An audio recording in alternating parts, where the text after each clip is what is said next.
Right then. I don't know if this will work. This will work. This is the first time I've tried it. So, I got a little birthday present off my son this week. It's a new microphone. It's this thing here. Can you see that there? And it should make it a bit clearer when I'm speaking on there, rather than sounding like I'm at the back of a barn. Anyway, right, where do we start? Now, on my birthday last week, my wife got me a lovely present as well, and we'll go over that in another video. But we went to a little town and had a bit of a day out, shopping round, and went into a very, very posh antique shop. Very posh antique shop. And a bloke took you, one of those shops where as soon as you walk in, they jump on you straight away. You can't just look around. I was the only one in there. It's a huge, great place, very posh beds and this, that and the other. And literally right at the back of, what would you call it? It was looked like it was an old warehouse or something. Anyway, right at the back, I found a little pile of tools. And in that pile of tools, I found this, a picador drill bit stand. Now, he had it up for £8. So I took it down to the front. I didn't even haggle the price. I knew it was pointless in this place. I did say something and he got quite cocky and nasty about it. He said, all this in here and you come away with that? That was his attitude. And he was a bit sneering about the whole thing, but I've got it anyway. So yeah, it's another picador drill bit stand. This one's a metric one and it's a number 60. Can you see that okay? A number 60. Now, I didn't know these were numbered. Well, I should have done, but I'd never taken much notice of it until I went to the car boot last Sunday. There wasn't much going on, so I bought a lot of took, really. But I did find another picador. This one is Imperial, and it's a number 29. So that's a number 60, number 29. Now, is that saying that I've got to pick up 60 of these picadors to have a set, or is there more? I have no idea. They're totally different sizes, as you can see. Can you see that okay? Now, I've got other picador sets, but they're all packed away, ready for us to move. So I can't really compare. I've just got the two at the moment, so I went with that. So that was start of Sunday. Picked up this, I think it's 1.25 inch. It might be 1.5 inch chisel, which is if my eyes, I'm going for an eye test tomorrow, by the way, about bloody time. I need to get them checked. It looks like it's a Woodcock Sheffield chisel. It's a lovely bit of steel, and somebody has had a go at sharpening that recently. So it's, yeah, it's got a little bit of an edge on it. It won't take much to bring that back to life. Lovely thing. So I started with that. My 10p man was there, and I picked up this Bakelite style, I think it's Bakelite screwdriver. Now it's broken on the end there, and somebody's put a bend in it. As you can imagine, I was struggling for bits in his £10 box, but I picked this up because, and I don't know why, but there's a screw end, and obviously drill bits or screws or nails or something went in the end. Not sure if I'm going to keep that. I mean, it's no good for anything unless I can figure out how to clean that up. It looks like it's been melted there as well, so it's pretty ropey, but 10p. Another gimlet out of the box for 10p. Goes with a big pile of gimlets I do have. Another key, another steel key. Hex key for something or other. Plumbers, I expect. Now, yeah, and a bottle opener. Very bog standard pressed steel bottle opener. I can't read that in there. Rosie X anti-corrosion stainless steel bottle opener. Something I seem to started picking up. Now this was interesting. I didn't get it from the 10p man. We moved on to somewhere else, I think, by now. Any idea what this tool is? Before I let you know. I did have one of these before, and it was lost, stolen or strayed. And you see it's got the slanted edge there. Usually that's got a flat end on, but this one's been slightly adjusted so it cuts, which is easy to adjust back. What this is a tool for bending planking, or I think it's called strakes, that go around the outside of wooden model ships. And you to make the wood bend, you move this every couple of centimetres around like that, boom, boom, boom, and it curves the wood. And it only marks on the inside, doesn't mark on the outside, because they're nice soft jaws.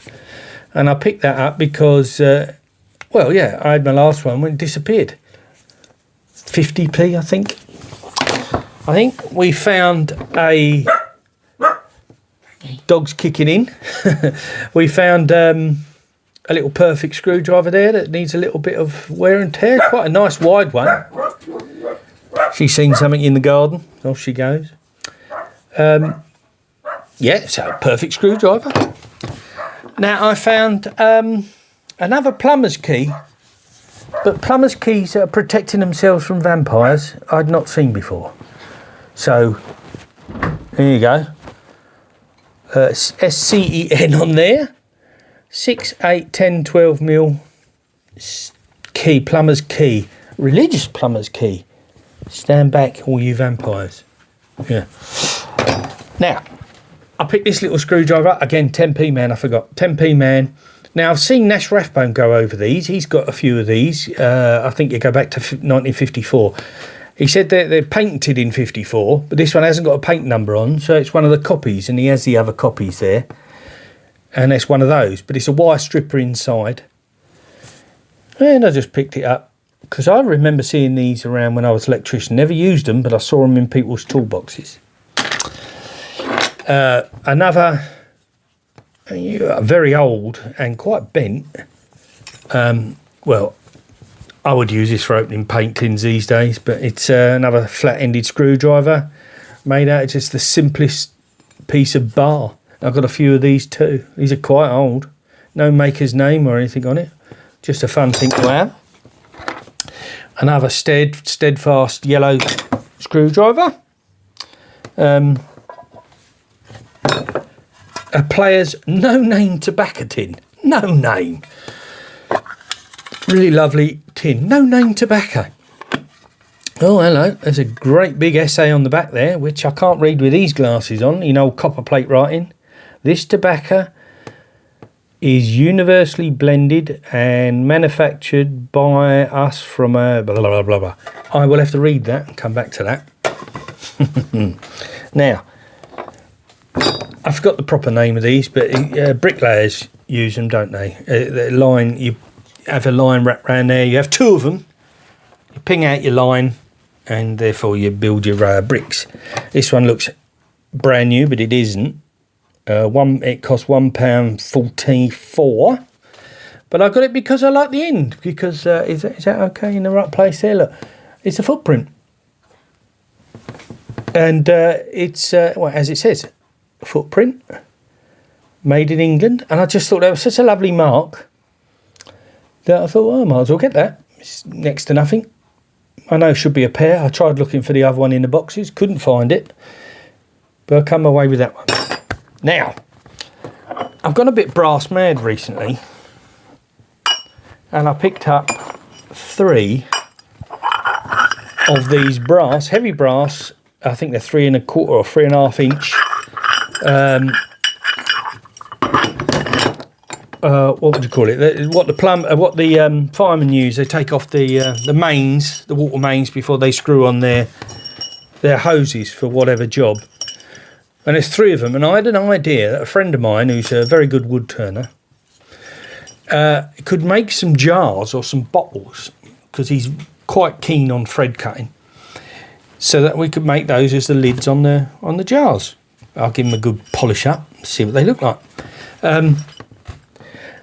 Yeah, it might be a bit of a fun project. So that's what I got those for, or 3. They're bloody heavy. And further on down the brass road, I found a good heavy brass handle. 3 little brass handles, which I thought were from the same thing, but they're not, because that one is, can you see that okay? That one is taller. Who knows why? I put that on the bottom. Put them like that, I suppose. Maybe they'll be good for a bit of that. Put a P under it. And yeah, a bit more brass. Now, I thought this was quite nicely aged brass, but it's nowhere near as old as this. Now, that cord looks to me like it's the same sort of cord you use in sash windows, where you have the weight on one side and it comes up to the window. It's that kind of rope. What I suspect it was a light pull or I don't know, something like that. But it's older looking brass to me. Might even have had some lacquer on at some point. They're not Kanakas. But yeah, just lovely things. Lovely quality brass, heavy brass. So I picked that up. Right, now, this little item I just picked up because it's, I just thought it was in good shape, and it's probably been in someone's drawer for 50 years. It's the mat and carpet fasteners. How does it work, I hear you ask? Well, you look on the back and it's threaded bars and you screw them into your wooden floor. Can you imagine doing that now? People's floors, screw it into the wooden floor, and then it acts like a popper on a t-shirt, and one side you sew. People would have to sew that onto the back of their carpets, I suppose in the four corners, and then you could pop it onto your carpet to stop it slipping. How effective it is or was, I don't know, but I liked it because it's complete, and that would look nice and displayed somewhere. So yeah, it cost me, well, I think I paid £2 for that, with that, and yes, and that screwdriver. So but I thought it was a nice little thing. Now, would that go in a haberdasher's shop or a hardware shop? A hardware shop, I think. Right, the rest of the stuff that I got out of Sunday's car boot were tins. Now, I've not looked in these because is that in the right place there? Yeah, I've not looked in these because I like to find out what we got. I got those two. Oh, I know what's in that big one. And the old Sucky Sweet travel sweet tin, which is heavy. What we got? Yeah, standard. What's that? Roughly 6mm bolts, I think. Nuts and bolts, so nothing too exotic in there. In here look fun. I'll come back to that. In here, hinges. Lots and lots of brass and painted old door hinges and small hinges of all kinds. A rising one. There's a pair. Everything's in pairs. I think I've had been through this lot. Yeah. So, how much would that cost if you wanted a set of hinges now for a little project? A lot of money, I should think. Cool. It is a heavy old tin, so that can go there. Back to these tins. I picked up a couple of padlocks for absolutely nothing. Working padlocks. That's a pretty one. Yeah, look at that. Look. Double-sided, heart-shaped key. Yeah, let's move that there. Now, this old padlock, it says K33S levers. There might be some writing on there, which is too small to see. Interesting little hook there. The old rivets going through it. Probably would, and it's spring-loaded as well, actually. Yeah. And a key with it, and then with that was this smaller one.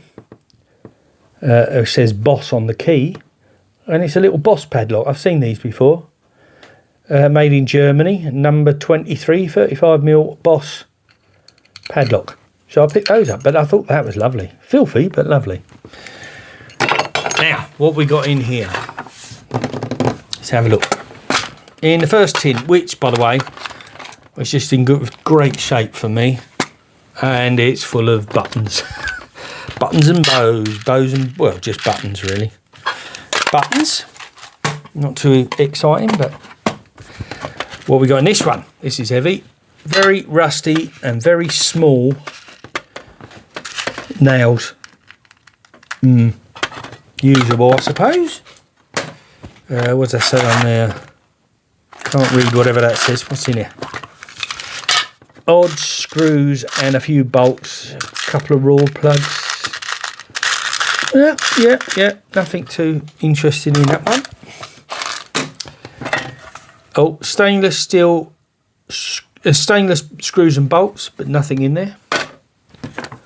And this one, 1-inch pins. Yeah, it's a Golden Virginia. I've struck it rich, look, gold. Well, not gold, but old pennies. What one's that dated? 1937. Another one there at 9. Oh, good. Glasses, let's have a try. 1967, so that's a year younger than me. 5p coins, or shillings. Yeah, 1 shilling. 1959. Various. Remember how big the old 10p's were? Look at that, a 10p piece. You'd put it in and play your Space Invaders with that. Remember that well. Yeah. Don't remember them being that big though. What else we got in there? Threepenny bit. Yeah, oh, can't see a date. It's a bit of a mucky one. Genuine treasure found in one of these tins. 1966, the year I was born. So I'm going to keep that one. 64. And then they're all 5s. Yeah, 5 and 10p's. Probably £1 worth. Look at the side. I can't get over the side. Oh, yeah.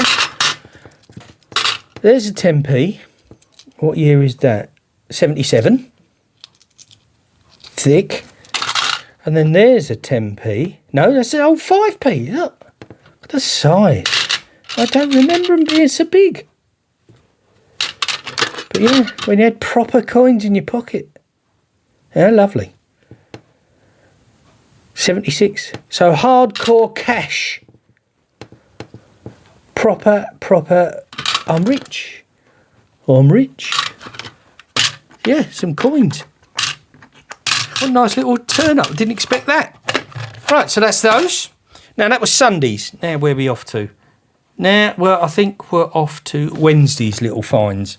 Hopefully I've got enough room. Didn't find much, but let's start off with this hammer that I have absolutely no memory of picking up. It looks like that's brass. This is heavy metal. That'll probably unscrew if I really put my mind to it. Don't know what it was for. Plastic-ish handle. Weighs a ton. Brass, so it might be... I don't think it's that other metal that sparks. It could be bronze, but I think it's brass. What it's for, I have no idea, and I don't remember picking it up. I found one more tin with number 14 on it. Nothing else on it to indicate what it was, but it's old. It's got some real age to it. Oh, John Bull sticky cycle patches. There we go. That's what it was for. Now, what we got in here? What on earth are those? Well, they have a screw, flathead screw top, and that's a square sort of shank, but no thread, and it's hollow in the centre there. It's hollow all the way through. I have absolutely no idea what they are. None at all. How a strange thing. Ooh. Yeah. What were they used for? Either to let air or fluids through. I don't know. But I like the tin. So that went there. Now, I picked up this rather strange, pointless, sort of spannery, nut-turning thing.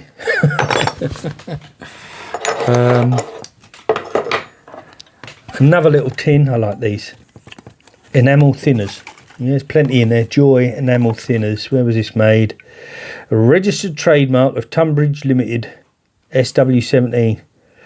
It is used for cleaning hands and brushes after painting. Also be used to remove grease. Yeah, I wonder what chemical it is. It didn't say. But yeah, so paint thinners. I don't think I'll put that too near the... looks like a 60s or 70s kind of thing. Yes, the heaviest copper soldering iron I've ever found. It weighs a ton of copper. Copper is going for, I saw this morning, funny enough, £7.76 a kilo. That's got to be maybe 1-2 kilos. It's that heavy. Yeah, big old copper soldering iron. Fairly bog standard number 00 Dryad hammerhead. Looks like it's never been used. 0. No, I don't think it's hammered anything ever in its life. Never had a shaft in either. Dryad, not something I'm too familiar with. And finally, this little part of this section, these interesting pliers I picked up. Not a tiniest of light through there at all. So whether they're new or never been used. TW mark in there, made in England, number 3. And that's all I've got markings wise, but I don't think there's some paint on it. But I bet they cut well. Have I got anything here to cut? Let's see. This tough old rope. Yeah, I knew they looked good. Whoever TW is, whatever company that is, and I'm sure someone will know, they are quality pair of pliers. I really like those. Yeah, so that was mostly that. And then, just to finish off, an oil can which has been leaking like mad. Why do I pick these things up? They're always filth. Look at it, look, it's dribbling out. Yeah, it's come out of there, isn't it? What one is it? Birmingham, England. Medium oil, it says. Oh, it's a Westco, of course it's a Westco. That will need a little bit of cleaning up. And what has it dripped all over? Yes, I picked up, I probably won't do it any harm, but oh, look how much has come out.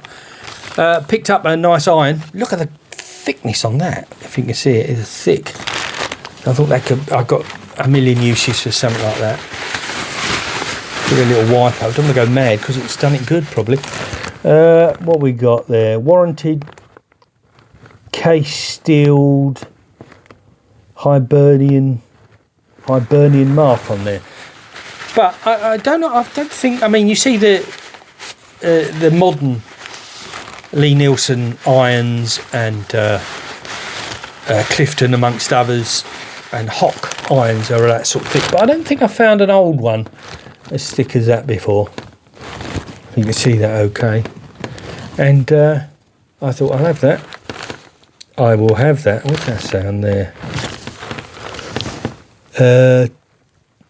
John. Word, I'll be damned. Oh. John Mogeli and Son. Well, let's take some more investigating. And finally, on there, I found this little thing. It's absolutely dripping with oil. So let's give it a quick wipe over. Hopefully I haven't done it any harm. I don't think I have. It's a little gauge of some sort.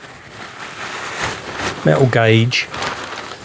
6-in-1 tool. Poplar wireless. So, millimetres, centimetres drill gauge, which I suppose is this. 1/16 compass holes there. So I suppose for marking, I suppose. Proven patent. There is a patent number there, so I can look that up. 20373/3. There's some sharp edges. I don't know what metal it is. Some sort of alloy. Anyway, yeah.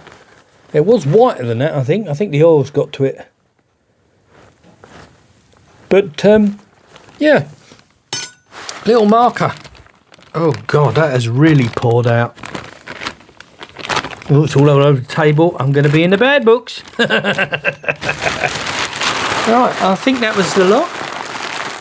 Yeah, I think that was probably my lot. Now, my local car boot has finished. Finished for the year. So that's my Wednesday and my Sunday car boot. I'm going to try and find some other bits and pieces and go to some other places. So the videos might not come as thick and fast, but I'll be having my eyes open and seeing what I can find. And must say hello then to Toby, Oscar and little Piper. And as my son Ashley always says, I'm supposed to say like and subscribe. So like and subscribe, and pop a comment down if you fancy telling me anything I don't know about any of this lot, or anything else for that matter. And yeah, see you on the next one. Take care.